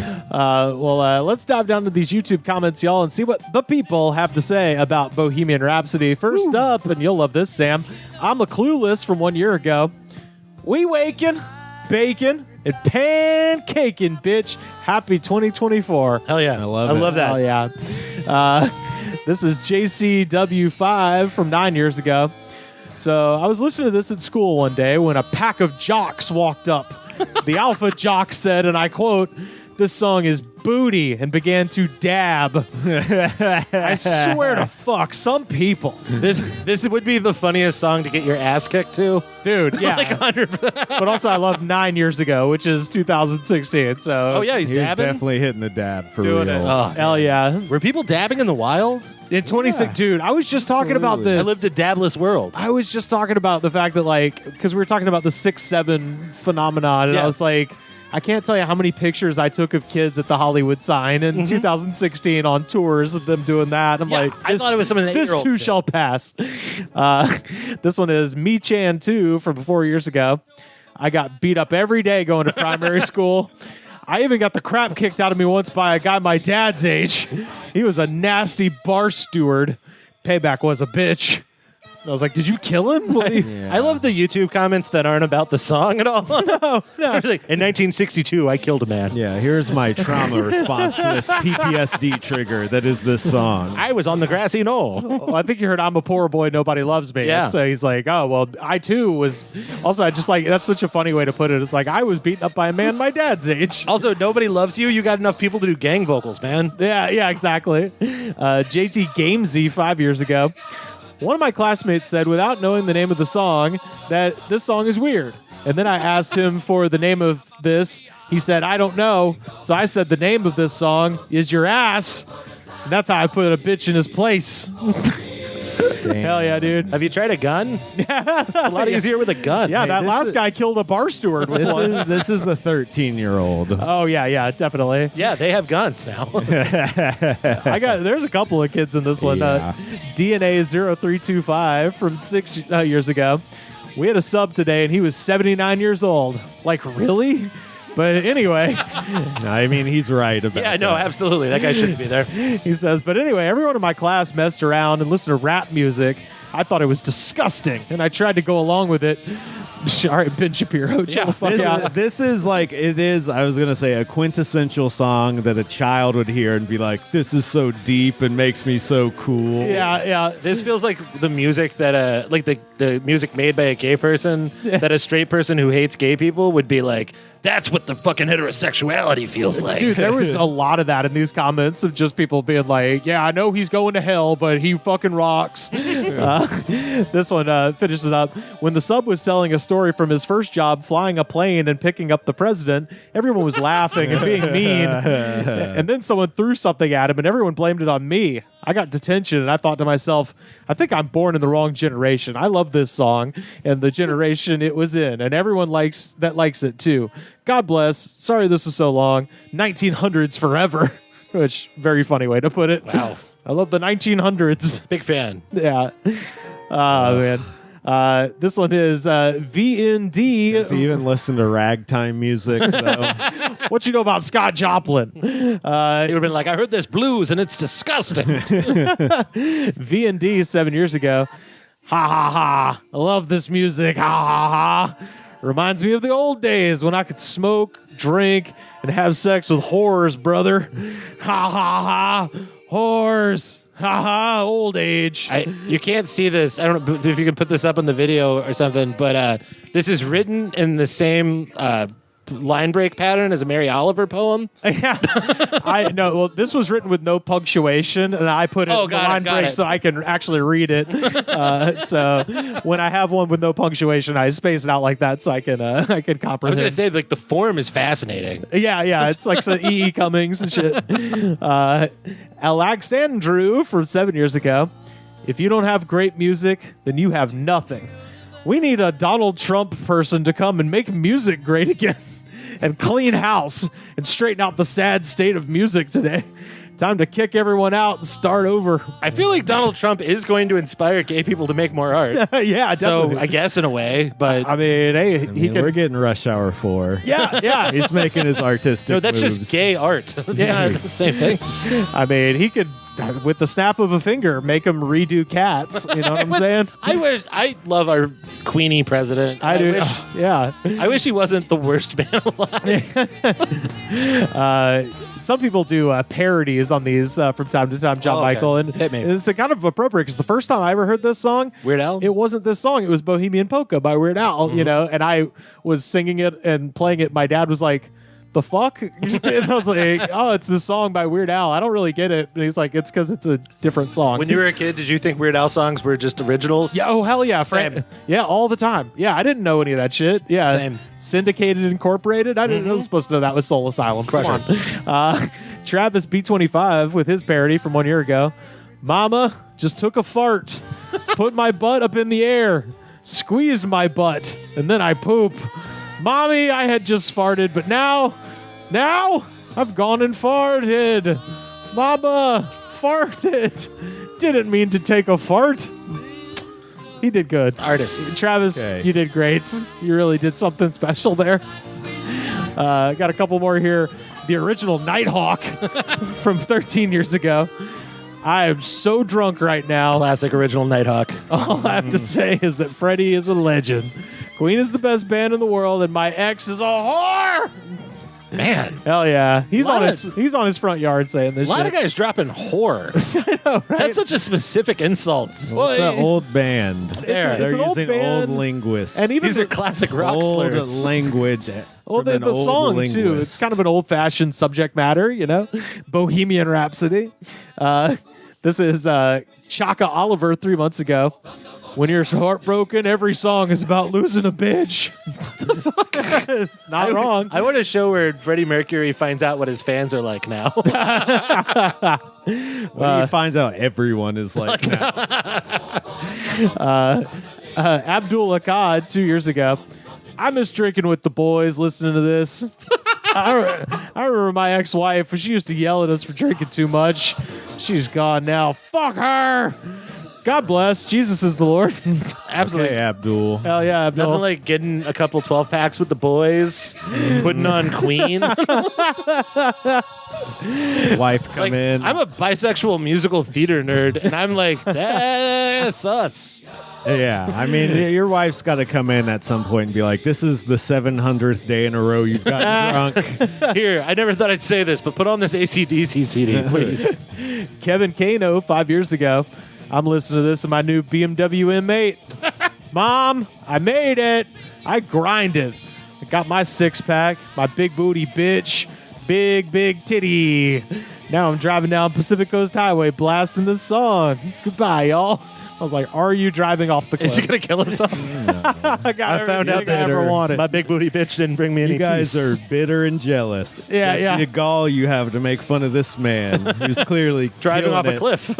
killing it in the game. And finally, Mama, my girlfriend's got big old titties, Mama. I got to let you know. No, I like grammatically the way that's stated. I got my six-pack, my big booty bitch, big titty. Titty singular. Singular. Yeah, so yeah. She's got cake, but in the front she has a fruit cake, like just a singular. Or he's just referring to the woman in totality as a big. He's like, got my big titty. Or maybe he has one big titty. Ooh, that's a possibility. Yeah. Because there's a comma insinuating that the ownership of the big bitch is already in the past. Yeah. Mama, my bad bitch is tight and wet. Someone Mama. hire me for editing so I can stop thinking about words this way.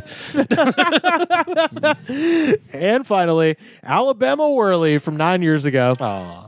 I'll never forget my dad telling me how he was driving down Sunset Boulevard. First time he heard this on the radio. He had to pull over. He just sat there stunned, having never heard something like this before. My dad's an asshole, but this is the one story I really love. Can't help but smile, thinking about my young father before one ex-wife and then my bitch of a mother. And of course the kids, they turned him into someone probably very different than what he was the first time he heard this song. I was like, if your favorite story about your dad is one time he heard Queen for the first time. It blew his fucking mind. Blew his mind. That is beyond depressing. That does sound like a monologue Alabama Whirly would do in True Romance. I remember my daddy would, right after his first ex-wife, before my bitch mom ruined everything, one day he learned to Queen.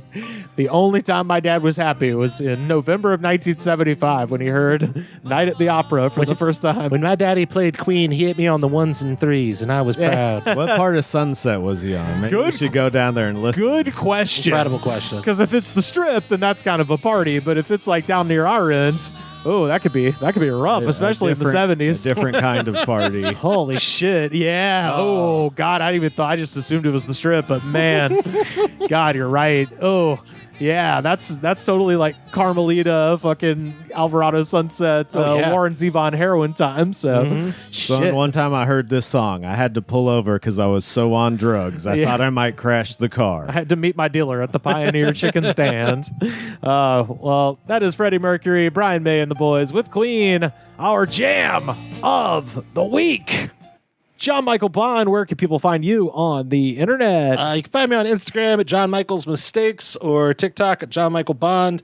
Also, in about 2 weeks, I'm starting a new podcast. All right. Keep an eye out. I don't know. It seems like something that people who listen to this would be interested in. Good. Another white guy with a podcast. With a woman. It's called Honey, Do We Need This? All right. It's me and my wife going through my record collection and deciding whether we need to keep stuff. Fuck, that's great. The first episode is about the OC Supertones, a Christian ska punk band. So, wow, that's a keep for sure. It is. I mean, for me, it was, but so that'll start in about 2 weeks. So keep an eye out for Honey. Do We Need This? That's fucking great. I love that. Sam, where can people find you online? Sam Harder 666 on Instagram. I'm a meme monger. Come check out my memes. They're all about doing fentanyl. Also on Threads, also streaming sporadically on the Goods from the Woods YouTube account. Hell yeah. You can find me on most forms of social media at Rivers Langley. And if you'd like to come see me do stand-up, I'm going to be at Barney's Beanery tomorrow night in Pasadena, California. And on the 20th at my friend Charlie Wyndham's house party in Smith Station, Alabama. So you can direct message me for directions to that. It's a private party. But hey, if you're West Georgia, Alabama folks, come see us there. And also, December 20th, I'm doing Picture This at Lyric Hyperion. Oh, Brandy show. That's awesome. Do you promise not to ruin this party, Rivers? No, absolutely. And there's a and I'm not the closer. They got a band closing it out, so it's not on me. Want to follow a band? No, fuck no. I'm gonna do as long as I want. God damn it, and then I'm gonna kick back and listen to some tunes. Nice. Buy a shirt, prowrestlingtees.com/thegoodspod. Make you look skinny under the Christmas tree. And just wanted to shout out, we got some new stickers. These are our Raw is War logos, but made of Miami Vice colors. So I'm going to be sending these out to everybody on our Patreon, along with another new sticker I got that I forgot to put on the table today. But so if you have changed your address, go on Patreon and update your address for me. I'm going to drop all these stickers in the mailbox on my way out of town on the 12th of December. So you got till the 12th of December to either give me your address or change it if you've moved on the Patreon, and I'll send you some free stickers. So do that. And the best way to support our show, as we mentioned, patreon.com. If you're watching this, hey, you're already doing it.